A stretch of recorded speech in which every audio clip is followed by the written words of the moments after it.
अध्याय एक देख रहे हैं, the earth in the solar system. इसमें कुछ चीजें आपको समझनी होंगी कि जब भी आप अपना सर आसमान की तरफ करते हैं तो आपको आसमान में बहुत सारी चीजें दिखाई देती हैं। डॉट्स दिखाई देते हैं, कुछ चीज चमक रही होती है, कई चीजें आपको थोड़ा सा धुंधली दिखाई देती हैं। यानी कि आसमान में बहुत सारी चीजें हैं। अब ये जो चीजें हैं इनका बकायदा नाम है, इनके पीछे साइंस है और इनकी विभाजन है, इनके क्लासिफिकेशन है। जैसे मैं आपको एग्जांपल देता हूं, पहले एक सिनेरियो आपको समझा देता हूं, उसके बाद मैं इस पे लौटूंगा। ये सिनेरियो से सारी चीजें चलेंगी। ये सिनेरियो कुछ इस तरीके का है, इस पे मैं दोबारा आऊंगा, लेकिन यहां समझिएगा आप। सन, सूरज, ये हम सब जानते हैं, इसी से हमें गर्मी मिलती है, इसी पे हमारा सारा जीवन आश्रित है। ये सेंटर में है। इसके बाद कुछ यहां पर ग्रह हैं जिन्हें हम प्लैनेट कहते हैं। ये जो प्लैनेट हैं ये सन की परिक्रमा करते हैं, यानी कि घूमते रहते हैं। यानी अगर मैं सन को कहूं यहां है एक जगह पे, इस जगह पे, तो ये सारे घूम रहे होंगे, पूरा पूरा सर्कल बनाएंगे। सर्कल नहीं, बेसिकली इलिप्टिकल ऑर्बिट होती है। केपलर लॉ लगता है इसमें। इलिप्टिकल ऑर्बिट होती है, ये घूमते रहते हैं। तो यहां पर जो सन है इसको हम कहेंगे मेन सोर्स एनर्जी का। यहां पर अलग अलग हमारे प्लैनेट है, करीबन 8 प्लैनेट हैं। एक और है प्लूटो, वो नहीं है, मैं बताऊंगा उसके बारे में।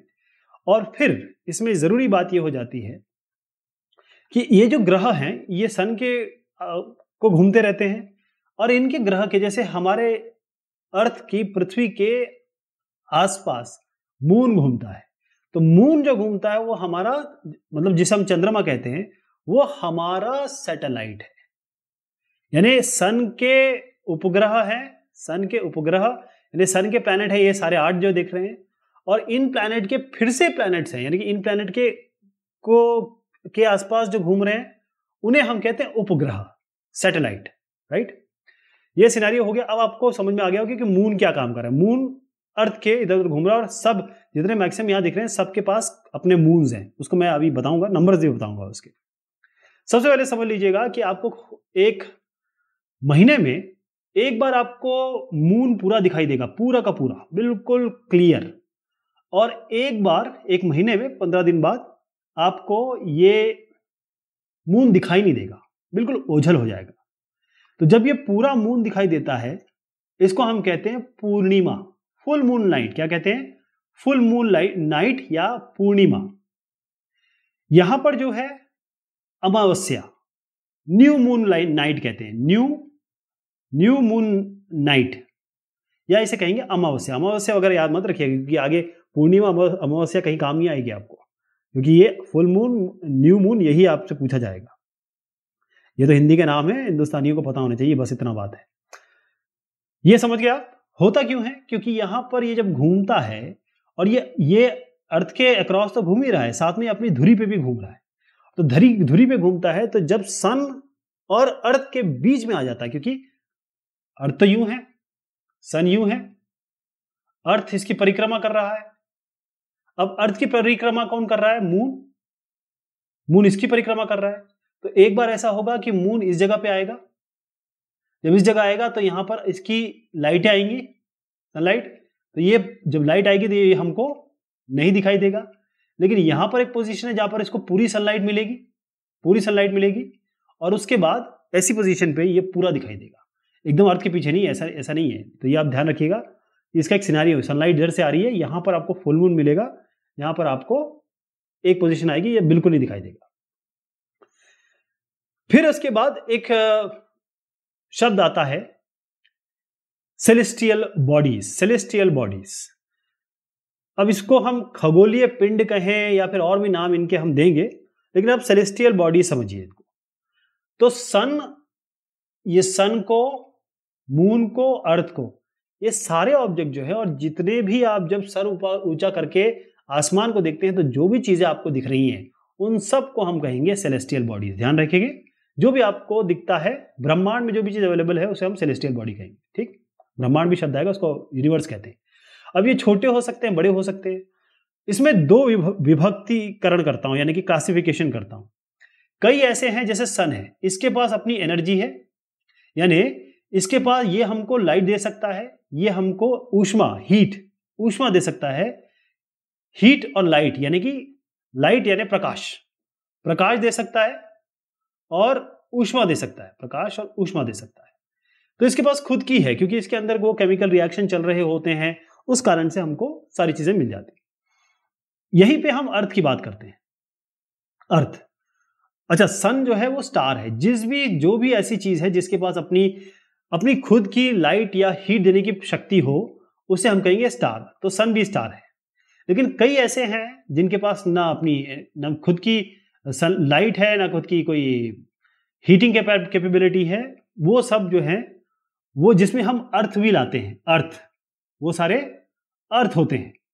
तो जिनकी अब समझ लीजिएगा अभी कि जिसके पास खुद की हीट और लाइट होती है, उनको हम ये कहेंगे। यहां पर अर्थ को हम अभी प्लैनेट कह रहे हैं, इसके नाम अभी चेंज करेंगे। अभी फिलहाल तो हम इसको प्लैनेट कह रहे हैं। यहां पर क्या होता है कि आप जब ऊपर देखेंगे, जैसे ये बच्ची देख रही है, तो ये देखती है कि ये तो एक चम्मच जैसा पैटर्न बन रहा है। और फिर कई लोगों ने देखा इसको, फिर कहा एस्ट्रोनॉमर्स ने कि ये तो स्मॉल बियर की तरह दिख रहा है। स्मॉल बियर, उनको और भी कुछ दिख गया आसपास, उन्होंने कहा ये तो बिग बियर की तरह दिख रहा है। तो एक पैटर्न, जैसे मैं अगर आपको एक पैटर्न दिखाऊं, ये आप क्या कहेंगे? अरे ये तो रेक्टेंगल जैसे दिख रहा है ना? मैं इसी लाइन को अगर थोड़ा ऐसे बना दूं, आप बोलेंगे अरे ये तो पैरेललोग्राम दिख रहा है। तो पैटर्न बन गया ना। तो पैटर्न जो बनता है, स्टार्स का पैटर्न अगर बने या इसको आप आराम से पता कर सकें, तो इसी पैटर्न को हम कहते हैं कॉन्स्टलेशंस। क्या कहते हैं? कॉन्स्टलेशन। स्टार का एक फॉर्मेशन जिसको हम आसानी से पता कर सकते हैं, देख के पता कर सकते हैं, उन्हें कॉन्स्टलेशन कहते हैं। ये जो है इसको हम कहेंगे उर्सा मेजर, और यहां पर इसको कहेंगे बिग बियर। बिग बियर ये भी कॉन्स्टलेशन है। ठीक। अब एक और ऐसा है, यहां पर 7 स्टार है। यहां पर भी देखिए 7 स्टार है, 1 2 3 4 5 6 7। चम्मच जैसा मुझे तो दिखाई देता है, लोगों को बियर जैसा दिखाई देता है, मुझे चम्मच जैसे दिखाई देता है। इसको हम कहेंगे स्मॉल बियर। क्या कहेंगे? स्मॉल बियर, ध्यान रहेगा। और इसको हमारे हिंदुस्तान में कहते हैं, हमारे जो पुरातत्व वगैरह चला आ रहा है, हम पहले से बोले जा रहे हैं, उसको हम सप्तऋषि कहते हैं। सप्तऋषि, सप्त मतलब 7, ऋषि मतलब सेजेस। अब इसको ध्यान नहीं रखना है और दिमाग में डाल लेना, आपको ये ना अंग्रेजी के शब्द याद करने, ध्यान रखिएगा, ये जरूरी है, ये सब नहीं काम आते ज्यादा। अब ये आप समझ गए इनके नाम क्या हो गए? आपको बिग बियर और स्मॉल बियर याद रखना है। फिर ऐसा क्या होगा कि जब पहले कोई जीपीएस नहीं हुआ करता था, तो लोग जाते कैसे थे, आते कैसे थे? फिर भी जाते आते तो थे। कैसे होता था ये? उस समय लोग रात को खासतौर पे अपनी दिशाएं तय करते थे इन स्टार्स से। तो एक स्टार है जिसे हम नॉर्थ स्टार कहते हैं, जो है ध्रुव तारा। क्या कहेंगे? ध्रुव तारा। आपने कई लोगों का नाम सुना होगा, ध्रुव। तो ध्रुव तारा है ये जो ध्रुव तारा है, ये अपनी जगह पे बिल्कुल फिक्स रहता है, और ये जिस डायरेक्शन में आपको दिखाई देगा वो होगी नॉर्थ डायरेक्शन। ध्यान रहेगा, ये आपको नॉर्थ डायरेक्शन यानी कि उत्तर दिशा की तरफ ले जाएगा। इसको हम कहते हैं ध्रुव तारा, यानी कि पोल स्टार। क्या कहेंगे? Pole star. ध्रुव तारा का नाम होता है पोल स्टार। ये जो पोल स्टार है, अगर आप इसको लोकेट करना चाहें तो सप्तऋषि से कर सकते हैं, या कहें कि जो स्मॉल बियर है कॉन्स्टलेशन, उससे कर सकते हैं। कैसे करेंगे? ये जो बच्ची को देखिए, ये जो दोनों स्टार है ना, आप जानते हैं 2 पॉइंट से हम एकदम स्ट्रेट लाइन बना सकते हैं। 2 पॉइंट से हम स्ट्रेट लाइन बनाएंगे, ये जाके इस पे टकराएगी, सीधे जाके टकराएगी। ये तीनों पॉइंट हो गए कोलिनियर। इसका मतलब समझ में आ गया कि इन दोनों के सेम डायरेक्शन में, सेम लाइन में ये आपको पोल स्टार मिलेगा। ये पता करने का तरीका है। मैंने आपसे पहले कहा था कि हमने सन को कहा कि इसके पास खुद की एनर्जी है, खुद की लाइट भी है, लाइट भी दे सकता है, हीट भी है। लेकिन अर्थ के पास तो नहीं है। तो जिनके पास ऐसे स्टार्स या इन बॉडीज को हम कहते हैं जिनके पास खुद की लाइट भी नहीं है, खुद की हीट भी नहीं है, तो उनको हम कहेंगे प्लैनेट्स। क्या कहेंगे? प्लैनेट्स। ध्यान रहेगा, प्लैनेट्स कहेंगे हम। ये प्लैनेट जो शब्द आया वो आया है प्लैनेटाई से, प्लैनेटाई, इसका मतलब होता है वॉन्डरर्स मतलब पता करना, घूमते रहना, वॉन्डरर्स। अर्थ जो है वो प्लैनेट है हमारा। सारी की सारी एनर्जी और हीट बेचारे को कहां से मिलती है? हम लोग वाकई में बेचारे हैं, क्योंकि अगर सन नहीं होता ना तो यहाँ पर हमारे यहाँ लाइफ पॉसिबल नहीं होती। मैं आपको बताऊंगा कैसे, अगले चैप्टर में आएगा वो। पहले यहाँ समझिए कि सन से हमें पूरी एनर्जी मिलती है और हमारे पास कुछ भी नहीं, हम प्लैनेट हैं। और हम सन की एनर्जी इतनी ज़्यादा है कि अगर सन हमारे करीब होता तो हम नहीं जी पाते। सन हमारे से बहुत दूर है। कितना दूर है पता है आपको? 15 करोड़ किलोमीटर। 15 लाख नहीं, 15,000 नहीं, 15 करोड़ किलोमीटर दूर है। उसके बाद भी जब हमें इसकी एनर्जी मिलती है तब भी हमें गर्मी लगती है। अगर आप यूपी से नीचे की तरफ पहुंच जाएं, वहां उन सारे इलाकों में इतनी गर्मी होती है गर्मी के समय कि हम रह नहीं सकते, और उसके बगैर ना हमारे फल पकेंगे ना कुछ होगा।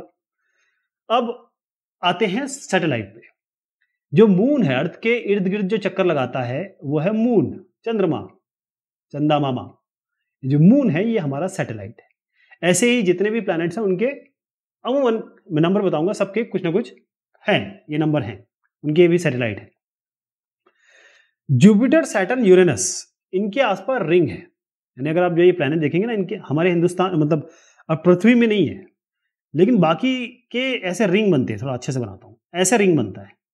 ये रिंग जो है ये गैसेस है, इसमें ना ये स्मॉल डेब्री मतलब वेस्ट, पत्थरों का जो वेस्ट होता है उसे हम कहते हैं डेब्री। तो ये डेब्री है यहाँ पर, ओके। उस कारण से ये है, ये ऐसा कुछ नहीं है, बस यहाँ पर गैसेस समझ सकते हैं या डेब्री समझ सकते हैं, वो है। अब हम बात करते हैं सोलार सिस्टम की। सोलार सिस्टम क्या है साहब? सोलार सिस्टम हमारा खुद का बनाया हुआ है। ऐसा नहीं कि कहीं ये वाकई में एग्जिस्ट कर रहा था, ये हमने खुद ही बना लिया, मैंने आपने मिल के बना लिया। सोलार सिस्टम कैसे बनेगा, इसको ध्यान के देखिए। ये है हमारा सोलार सिस्टम, ये हमने खुद ही इजाद कर लिया, खुद ही डिस्कवर कर लिया, खुद ही बना लिया। क्योंकि ऐसे सोलार सिस्टम बहुत सारे हैं, मिल्की वे गैलेक्सी अगर हम बात करेंगे तो ऐसे बहुत सारे सोलार सिस्टम पूरे यूनिवर्स में, पूरे ब्रह्मांड में अवेलेबल है। हमारे सोलार सिस्टम की खास बात यह है कि सन जो है हमारा पिताजी है, बाप है, वो बीच में है, यहां सन है। फिर उसके बाद हर एक रिंग में एक एक करके प्लैनेट है, और ये जो रिंग है ये सर्कल नहीं होती, ये इलिप्टिकल शेप में होती है। सबसे पहले आता है मरक्यूरी, सबसे पहले आएगा मरकरी। तो मरकरी का अगर मैं ये मरकरी हो गया, ठीक। ये मरकरी जो है, ये हर एक प्लैनेट जो है वो हर एक प्लैनेट एक तो इस सन के अराउंड घूमता है, और ये अपनी एक्सिस, एक इमेजिनरी एक्सिस मान लीजिए, तो ये ऐसे भी घूमता रहता है लट्टू की तरह, अपने अपने एक धुरी पे, एक अपने एक्सिस पे, अक्ष या कहें एक एक्सिस पे घूमता रहता है, खुद भी घूमेगा और यहां भी घूमेगा। तो दो चीजें बताऊंगा मैं। मरक्यूरी सबसे करीब है, राइट। इसका जो सन पे घूमने का टाइम है वो है 88 डे, और इनका जो स्पिन करने का डे है, मतलब अपनी एक्सिस पे ये जो घूमते हैं 59 डेज लगाते हैं। विनस पे आइए, दूसरा आ गया विनस। ये विनस हो गया, मरक्यूरी हो चुका विनस। और ये जो आप ये 581427 ये देख रहे हैं ना, ये सारे डिस्टेंस है। और डिस्टेंस जो है ये लाइट ईयर्स में नापे जाते हैं। लाइट ईयर्स मतलब होता है एक लाइट ईयर, एक लाइट को एक साल में ट्रेवल करने में कितना समय लगता है। लाइट की जो स्पीड होती है वो होती है 3 मीटर पर सेकंड, बहुत ज्यादा स्पीड है। उसके बाद भी हम लाइट ईयर्स में नापते हैं कि एक लाइट को एक साल में, एक साल सोचिए, एक साल में चलने में कितना समय लगता है, ठीक। सन में लाइट आने में 8 मिनट लग जाता है, जबकि लाइट की स्पीड 3 × 10⁸ है। हमने बात की अभी मरक्यूरी की, मरक्यूरी हो गया। अब हम आते हैं विनस पे। विनस क्या करता है, विनस का क्या है, इसके डिस्टेंस तो आप खैर देख रहे हैं, यहां लिखे हुए है ना, मैं बाकी चीज बताता हूं। विनस जो है वो ऑर्बिट करता है। ऑर्बिट एक होता है रोटेशन, एक होता है रेवोल्यूशन। हम ऑर्बिट को कहेंगे जब ये घूमता है सन के अराउंड। तो ऑर्बिट ये इसको लगता है 255 दिन, और स्पिन करने में अपने एक्सिस में इसको लगता है 243 डेज। विनस अर्थ पे आ जाते हैं, अर्थ यानी कि हमारी पृथ्वी, इसको हम तो जानते हैं 365 दिन लगता है, एक साल लगता है पूरे सन को घूमने में, और अपनी एक्सिस पे घूमने में 24 घंटे लगते हैं, एक दिन कहेंगे आप इसको। फिर हम आ जाते हैं मार्स पे। मार्स को कितना समय लगता है, एक ऑर्बिट करने में 687 डेज लगते हैं, और अपने एक्सिस पे घूमने में एक दिन लगता है, तो इनको भी एक ही दिन लगता है। अब हमारा एक मून है, तो हमारा मून कितना हो गया, मैं ऑब्लिक करके लिखता हूं, हाँ समझ जाएंगे आप। एक मून हो गया, और मून, ये मार्स के कितने मून हो गए, इनके पास 2 मून है, 2 चंद्रमा है इनके पास। अब आ जाइए जुपिटर पे। डिस्टेंस आप देख रहे हैं, करके मैं पढ़ रहा हूं। मरक्यूरी हो गया, विनस हो गया, अर्थ हो गया, मार्स हो गया। अब आ गए हम जुपिटर पे। इसके बीच में एक एस्टेरॉयड बेल्ट है, यहां पर पत्थर समझ लीजिए, बड़े बड़े पत्थर घूम रहे हैं, बस ऐसे ही घूम रहे हैं। डेबरी, पत्थर, ये सब घूम रहे हैं। जुपिटर पे आ जाते हैं। जुपिटर जो होगा उसको घूमने में तो 11 साल लगते हैं। 11 साल, सोचिए 11 साल लग रहे हैं इनको घूमने। आगे और भी आएगा और हिट आने वाली आगे। हाँ, 11 साल 11 महीने यानी तकरीबन 11 साल 11 महीने यानी 12 साल मान लीजिए। और एक स्पिन करने में इनको लगता है 9 घंटे और 56 मिनट्स। इनके खुद के मून कितने हैं? 16 मून। अब आते हैं सैटर्न पे। ये हो गया सैटर्न। इसके अराउंड रिंग है, देख रहे हैं ना आप रिंग, ये वही डेब्री है और कुछ नहीं है, पत्थर घूम रहे हैं, गैस घूम रही है। सैटर्न पे आ गए। सैटर्न पे कितना हुआ? 29 साल लगाते हैं। 29 साल हम आपकी शादी की उम्र है, इतना समय लगता है। उसके बाद 29 साल 5 महीने। फिर इसका जो स्पिन का है 10 घंटे और 40 मिनट। और इनके खुद के मून कितने? 18। यूरेनस पे आ जाते हैं। यूरेनस, ये यूरेनस हो गया। यूरेनस के हो गए 84 साल। अरे बाप रे, ये तो बहुत सारे हो गए। इंसान की उम्र भी इतनी नहीं होती है, इतनी होगी करीबन, एवरेज इतनी नहीं है। और एक स्पिन में ये लगाते हैं 17 घंटे 14 मिनट, ठीक। और इनके खुद के जो मून है, सैटेलाइट है, वो 17 है। अब आ जाते हैं हम नेपट्यून पे। नेपट्यून ध्यान रहेगा, आखिरी है ये। इसको याद करने का तरीका भी बताऊंगा मैं आपको। नेपट्यून, नेपट्यून कितने हो गए आपके? 164, 164 ईयर, 164 साल इनको लग जाते हैं सन को घूमने में। और इनका जो खुद के घूमने का टाइम है वो है 16 घंटे 7 मिनट। इनके खुद के मून कितने? 8।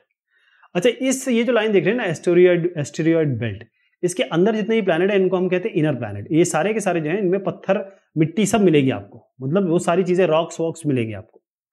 लेकिन यहां पर आप देखेंगे मिट्टी वैसी नहीं मिलती। अगर मिट्टी मिलने लगी तो फिर तो उस तरीके की नहीं, थोड़ा अलग फॉर्मेशन होता है इसका। यहां पर इस एस्टेरॉयड बेल्ट के बाहर जो चीजें हैं, जुपिटर, सैटर्न, यूरेनस, नेपट्यून, ये जो होता है इनको हम कहते हैं आउटर प्लैनेट्स। अब इनको याद करने का तरीका है, my very efficient mother just served us nuts. ध्यान रहेगा, my very efficient mother just served us nuts, मतलब मेरी बहुत अच्छी माता जी ने हमको अभी नट्स दिए। नट्स मतलब होता है मूंगफली या फिर कैश्यू नट, काजू दिए। ये याद रहेगा। तो ये बात हुई आपके सोलर सिस्टम की, हमारा जो सौर मंडल है। अब मैंने आपको यहां से शुरुआत की थी कि हमारे 8 प्लैनेट हो गए, हमारा सन हो गया, हमारे सैटेलाइट्स हो गए, और जितने भी सेलेस्टियल बॉडीज है, जितने भी खगोलीय पिंड हैं, इसको हम, और साथ में एस्ट्रॉइड्स हैं, मेट्रॉइड्स हैं, इन सबको मिला लीजिए, सबको मिला लीजिए, मतलब पूरे परिवार को मिला लीजिए, तो ये सोलार सिस्टम यानी कि हमारा परिवार, सौर मंडल कह लेते हैं, सोलार परिवार कहते हैं इसको। और इसमें हमारे जो पिताजी हैं वो सन। ध्यान रहेगा। सन की बात करने से पहले मैं आपको बताता हूं SOL, ये जो है, ये सोलार कहां से आया, शब्द कहां से आया? ये रोमन माइथोलॉजी में जो सन गॉड है, वहां सन गॉड माना जाता था, सोलार, सोलार वहां से आया है। इसका मतलब होता है कोई भी चीज जो सन से रिलेटेड हो, सूरज से रिलेटेड हो, राइट। तो family of the sun, solar system हो गया, इसी तरीके से बन गया। ऐसे बहुत सारे शब्द हैं, आप देखेंगे इनकी उत्पत्ति कैसे होती है। बहुत सारे जो शब्द हैं वो हम अलग भाषा से लेते हैं, जो अंग्रेजी में चल रहे हैं लेकिन अलग भाषा से हैं। जैसे ज्योग्राफी का मतलब ले लीजिए, ये जो अंग्रेजी वर्ड है लेकिन ये लिया गया है ग्रीक से। ग्रीक में जो जियोग्राफी में अगर GE लें, GE का मतलब होता है अर्थ, अर्थ, तो GE मतलब अर्थ हो गया, ग्राफिया मतलब होता है उसको लिखना। अब इस GE के साथ आप और चीजें मिला दीजिए, इनका मतलब चेंज हो जाता है, लेकिन ये रिलेटेड इसी से है, क्योंकि GE का मतलब हो गया अर्थ। जियो जहां भी आएगा इसका मतलब ग्लोब होगा, अर्थ, ध्यान रखिएगा। जियो, जियोलॉजी, लॉजी मना इसके साथ जोड़ दीजिए तो हो गया, हम अर्थ को समझना चाहते हैं, पढ़ना चाहते हैं। मेट्री मतलब हम इसका मेजरमेंट करना चाहते हैं। जहां भी मेट्री आएगी, जैसे आप फोटोमेट्री देख लीजिए, ऐसे जहां मेट्री आएगी वहां पर आपका जियोमेट्री, मेजरमेंट। ऑइड, जियो के साथ ऑइड लग गया, इसका मतलब जो जिसका शेप होता है अर्थ जैसा, गोलाकार। अर्थ गोल नहीं है, यहां से चपटा हुआ है, ध्यान रखिएगा, अभी मैं बताऊंगा आपको। शुरुआत करते हैं सोलर सिस्टम की सन से। सन जो है हमारे बिल्कुल सेंटर पे, यहां पर आप सन देख रहे हैं, ठीक। बहुत गर्म गैसेस हैं यहां पर, बहुत बहुत हॉट गैसेस हैं, और इनके पास एक पावर है, वो है ग्रेविटेशनल पुल। इस ग्रेविटेशनल पुल के कारण ये सब जो है, अगर मान लीजिए कि सन के पास ग्रेविटेशनल पुल नहीं होता तो अर्थ क्यों घूम रहा होता है इसके इधर उधर, वो तो भाग जाता है इधर उधर। ऐसे ही अगर मून हमारे आसपास क्यों घूम रहा है, क्योंकि ग्रेविटेशनल पुल है, ग्रेविटेशनल फोर्स है, उसके कारण वो सारे ये जो प्लैनेट है ये सोलर सिस्टम में सन के चक्कर लगा रहे हैं, राइट। बहुत ज़बरदस्त इनकी हीटिंग है, लाइटिंग है इनकी, तभी हमको मिल पाती है। 150 मिलियन किलोमीटर मैंने आपको बताया था, कितना? 15 लाख करोड़। 1 मिलियन 10 लाख के बराबर होता है। प्लैनेट्स के बारे में बात करेंगे तो हम देख चुके 8 प्लैनेट है हमारे पास। याद करने का तरीका भी मैंने बता दिया। ये मर्क्यूरी हो गया, Earth, Mars, Mercury, Venus, Earth, Mars, Jupiter, Saturn, Uranus, Neptune. ध्यान रहेगा। जितने भी प्लैनेट है, 8 प्लैनेट है, उनकी फिक्स्ड ऑर्बिट है। ऐसा नहीं कि ये कभी चला जाएगा इसके पास कि यार मैं तेरे रास्ते में घूम लेता हूँ, ऐसा नहीं। उसके जो इसका रास्ता है वो फिक्स्ड है, और वो कारण इसका है क्योंकि ग्रेविटेशनल पुल है, इसके कारण वो एक ही रास्ता अपनाते हैं। और इन रास्तों को हम कहते हैं, क्या कहते हैं? ऑर्बिट। ऑर्बिट, ऑर्बिट कहेंगे इनको। मरकरी सबसे करीब है, 88 दिन लगाते हैं ये घूमने में, मरकरी। अच्छा, हमारे एक जुड़वा भाई भी हैं, विनस और अर्थ। हम जुड़वा भाई हैं क्योंकि हमारा साइज, शेप जो है ना, ऑलमोस्ट सिमिलर है, ऑलमोस्ट एक जैसा है, राइट। अच्छा, एक और यहाँ पर प्लूटो दिख रहा है, इसको मैं काट दूंगा। क्यों? क्योंकि प्लूटो पहले हमने जब पढ़ा था तो प्लूटो एक था, एक बाकायदा एक प्लैनेट था हमारा सोलर सिस्टम में, अब नहीं है क्योंकि इनको कहा गया कि ये ड्वार्फ प्लैनेट है, अब ये प्लैनेट नहीं रहा। ठीक, अर्थ पे आ जाइए। अर्थ जो है, पहले तो ये समझ लीजिए कि ये तीसरा, पहला, दूसरा, तीसरा नियरेस्ट, तीसरा अगर डिस्टेंस के हिसाब से नापा जाए तो तीसरे नंबर पे आते हैं। अर्थ जो है ऐसे गोल कभी नहीं दिखाया हमको गोल दिखाया जाता है, गोल कभी नहीं है ये ऊपर से चपटा है। एक आटे की गोल लोई बनाई है, अब दबा दीजिए उसको ऊपर से, नीचे ऊपर का जो पोर्शन हो जाएगा वो फ्लैट है। इसका मतलब ये हम इसको ना सर्कल कह सकते हैं, सर्कल तो कह नहीं सकते हम इसको, नहीं बॉल नहीं कह सकते, या इसको हम स्फीयर नहीं कह सकते, ये जियोइड है। ध्यान रहेगा, ये जियोइड है, अर्थ लाइक शेप। हमारे यहाँ जो अर्थ में जो अलग अलग कंडीशंस है, जैसे हमें पानी है, यहाँ पर वाटर है, हवा है, इसके अलावा एयर और इसके अलावा ऑक्सीजन है, कार्बन डाइऑक्साइड भी है। कार्बन डाइऑक्साइड पेड़ों को चाहिए होती है, और ये सारी चीजें व्यवस्था हमारे पास है ताकि हमारे यहाँ आपको फ्लोरा एंड फौना मिल पाता है, इसलिए हम बड़े स्पेशल हैं। ऊपर से अगर हम देखेंगे, यहाँ से अगर मैं कहीं बाहर से यूनिवर्स से देखूंगा तो हमें हमारा जो प्लैनेट है वो ब्लू प्लैनेट दिखेगा, क्योंकि मोस्टली पानी है, 2/3, 2/3 पूरा पानी है हमारा, इसलिए ब्लू प्लैनेट दिखाई देता है। सबसे पहले मैं आपको एक चीज बता देता था कि 3 × 10⁸ तो लाइट की स्पीड है, लेकिन सन से अर्थ तक पहुंचने में इसको 8 मिनट लग जाते हैं, 8 मिनट। एक फैक्ट है, आपको समझना चाहिए। नील आर्मस्ट्रांग साहब थे, वो सबसे पहले आदमी थे। 21 जुलाई 1969 को ये सबसे पहले ऐसे आदमी थे जिन्होंने मून पे, चंद्रमा पे पैर रखा। हिंदुस्तान वालों ने भी रखा, हिंदुस्तान वाले भी पहुंचे ऊपर, लैंडेड। राकेश शर्मा साहब है, ये विंग कमांडर थे इंडियन एयरफोर्स में, और ये इनको पहला ये ओहदा प्राप्त है कि ये हमारी तरफ से वहां गए, first Indian to travel in space पे गए।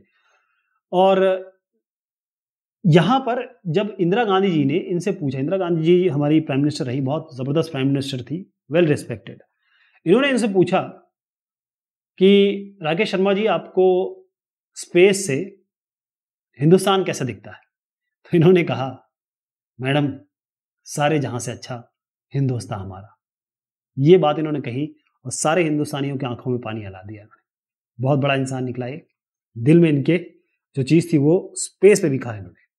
ठीक है, अब एक और चीज बता दूं आपको कि ये जो अर्थ के इधर उधर घूमता है मून, ये तो हमारा सैटेलाइट है, लेकिन अर्थ के इस इधर उधर हम और भी सैटेलाइट घुमा दिया हम इतने आगे बढ़ गए हैं, हमने अपने खुद के सैटेलाइट यहाँ पर छोड़ दिए।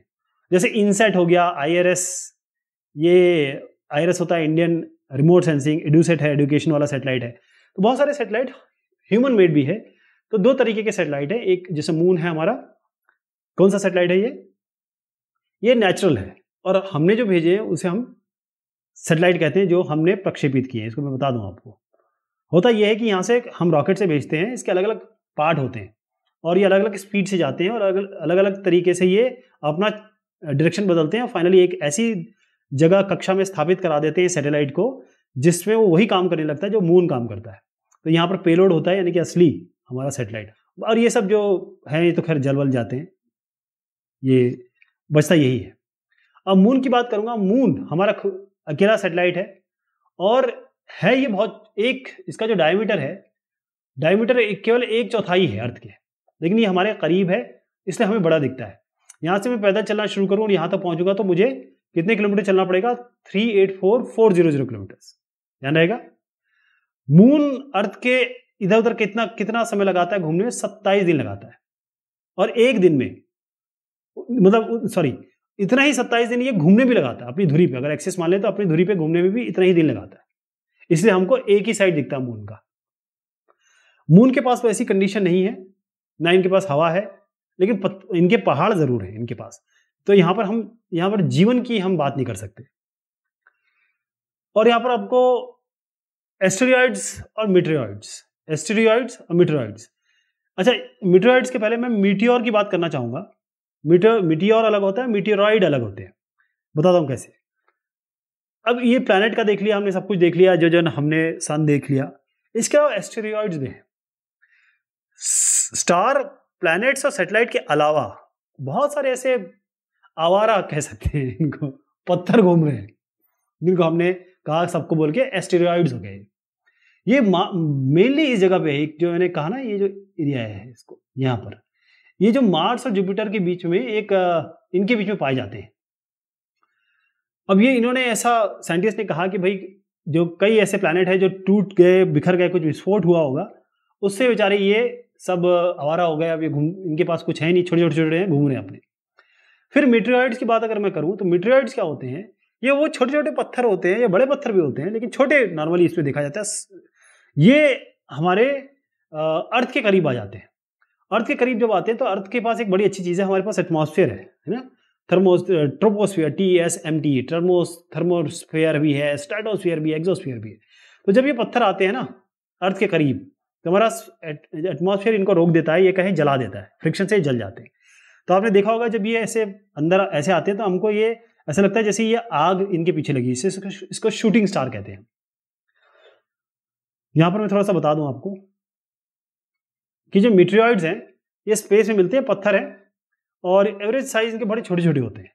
एस्टेरॉइड जो होंगे वो एस्टेरॉइड बेल्ट में मिलते हैं, बड़े बड़े होते हैं, और ये हमारे पृथ्वी में आ जाते हैं, आ भी सकते हैं, कभी कभी नहीं आते। मोस्टली एटमॉस्फेयर रोक लेता है। तो एस्टेरॉइड्स मतलब ये होता है बड़े बड़े पत्थर जो स्पेस में घूम रहे हैं। मीटेरॉइड का मतलब होता है, मीटियोर का मतलब जो अर्थ एटमॉस्फेयर में आके जल जाते हैं, शूटिंग स्टार की तरह दिखते हैं। लेकिन मीटेरॉइड जो होते हैं वो ऐसे कुछ इनमें से तत्व हैं, ऐसे लोग हैं जो पृथ्वी में आ ही जाते हैं, एटमॉस्फेयर में जलने के बाद भी कुछ ना कुछ अंश पहुंच जाता है इनका। तो अब एक और चीज बता दूं कि हम यहाँ पर देखते हैं आकाशगंगा गैलेक्सी। आकाशगंगा का मतलब ये है कि गंगा की तरह लोगों ने कहा कि ये आकाश बह रहा है, इसलिए आकाशगंगा नाम हो गया। तो ये गैलेक्सी है। अच्छा, गैलेक्सी मतलब ये है कि हमारा पूरा जो सौर मंडल है वो इस गैलेक्सी के अंदर आता है, और हमारे जैसा सौर मंडल, हमारे जैसा सोलर सिस्टम इस गैलेक्सी में सैकड़ों नंबर पे है, बहुत सारे हैं। मैं यहाँ दिखाता हूँ आपको, इसी को हम यूनिवर्स कहते हैं। पूरे गैलेक्सीज को मिला दीजिए, सबको मिला दीजिए, इनको हम यूनिवर्स कहते हैं, ब्रह्मांड। तो ये बात हुई आपके इस चैप्टर की, समझ गए ना आप। आकाशगंगा गैलेक्सी जो है पूरी गैलेक्सी है, उसके अंदर हम बहुत छोटे से इसी के चुन्नू से हैं कि इसमें सोलर सिस्टम, बाकी ऐसे सैकड़ों सोलर सिस्टम है जिनके बारे में हमें शायद पता भी नहीं है। ओके, चलिए, ओके, बाय।